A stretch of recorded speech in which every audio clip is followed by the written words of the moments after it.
1998 में लवली दिल्ली के सबसे युवा विधायक बने और 5 साल बाद 30 साल की उम्र में दीक्षित सरकार में सबसे युवा मंत्री भी रहे। तत्कालीन मुख्यमंत्री के विश्वास पत्र माने जाने वाले अरविंदर लवली को उनके 3 कार्यकालों के दौरान शिक्षा, परिवहन और शहरी विकास जैसे प्रमुख विभाग मिले। दिल्ली में बीजेपी सरकार का गठन हो चुका है। मंत्रियों को उनके विभाग भी दे दिए गए हैं।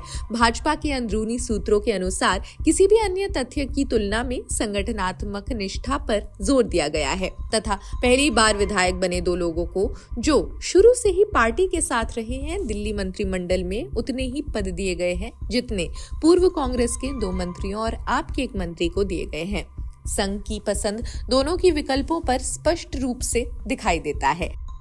रविंद्र इंद्राज सिंह और पंकज कुमार सिंह जो आरक्षित बवाना विधानसभा और विकासपुरी का प्रतिनिधित्व कर रहे थे, विधानसभा चुनाव से कुछ महीने पहले भाजपा में शामिल हुए। आपके पूर्व मंत्री कैलाश गहलोत अब बिजवासन से विधायक हैं। गांधीनगर के विधायक अरविंदर सिंह लवली और मंगोलपुरी के विधायक राजकुमार चौहान जो शीला दीक्षित के नेतृत्व वाले कांग्रेस में भी लगातार शामिल रहे, इनको फिलहाल नजरअंदाज कर दिया गया है। गहलोत आप सरकार में सबसे वरिष्ठ मंत्री माने जाते थे, जिन्होंने इस्तीफा देकर भाजपा का दामन थामा। सूत्रों ने बताया कि उन्हें किसी सरकारी बोर्ड या प्राधिकरण का प्रमुख बनाने पर विचार किया जा रहा है। कैबिनेट पदों के अलावा स्वायत्त निकायों और बोर्ड्स के प्रमुख पद जैसे दिल्ली जल बोर्ड के उपाध्यक्ष, दिल्ली महिला आयोग की उपाध्यक्ष और दिल्ली बाल अधिकार संरक्षण आयोग अभी भरे जाने बाकी है। चौहान 4 बार के पूर्व विधायक हैं, जिन्होंने दीक्षित के नेतृत्व वाले दिल्ली कैबिनेट में 3 बार सेवा की।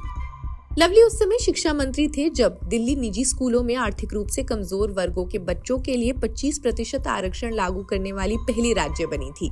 जब 2012-13 में पहली बार अनाधिकृत कॉलोनियों को नियमित करने की मंजूरी दे दी गई थी, तब वे शहरी विकास मंत्री भी थे।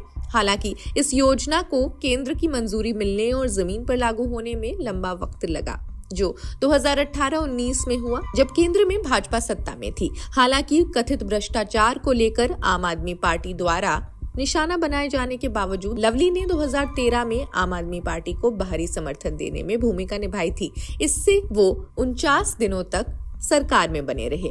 जब 2015 के विधानसभा चुनावों में आपने पार्टी को करारी हार दी थी, तब वो दिल्ली कांग्रेस का नेतृत्व कर रहे थे। इसके बाद लवली ने पहली बार डीपीसीसी अध्यक्ष पद से इस्तीफा दे दिया और भाजपा में शामिल हो गए। कुछ ही महीनों के अंदर ही वो कांग्रेस में वापस आ गए, लेकिन 2024 के लोकसभा चुनाव से पहले फिर से भाजपा में चले गए। 2022 और 24 के लोकसभा चुनाव से पहले कांग्रेस से भाजपा में शामिल होने वाले अन्य नेताओं में तरविंदर सिंह मारवा ये भी शामिल हैं। इन्होंने जंगपुरा में आम आदमी पार्टी के मनीष सिसोदिया को हराया। नीरज बसोया जो कस्तूरबा नगर से चुने गए और नसीब सिंह जिन्हें इस बार टिकट नहीं मिला। हाल ही में भाजपा में शामिल हुए एक और वरिष्ठ राजनीतिक नेता ने कहा कि ऐसा कोई मुद्दा नहीं है।